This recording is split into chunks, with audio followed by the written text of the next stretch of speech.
তোমাক মই পাহৰো কেনেকৈ? সেইটো এটা মোৰ কাৰণে বহুত ডাঙৰ প্ৰশ্ন যে তোমাক মই পাহৰো কেনেকৈ।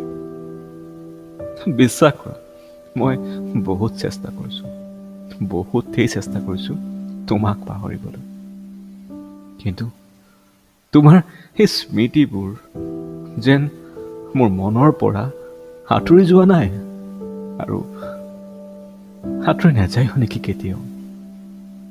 কাৰণ তোমাৰ সকলোতকৈ এটা ডাঙৰ মেমৰি কি জানা মোৰ কাৰণে?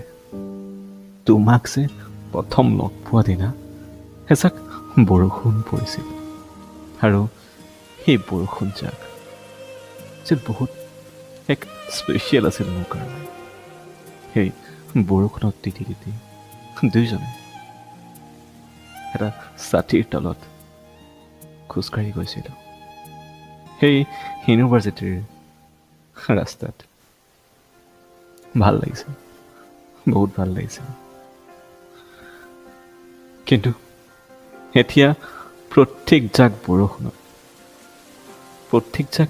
বৰষুণৰ টোপালত মোৰ তোমালৈ মনত পৰে।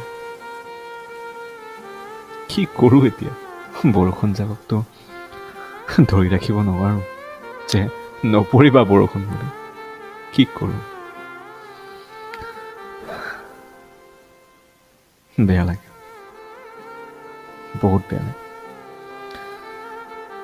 নাজানো কি কৰোঁ, কি কৰিম, কেনেকৈ থাকিম। নিজক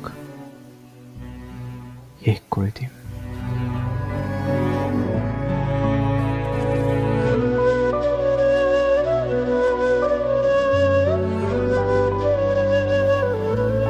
হাৰ্জি গগৈ।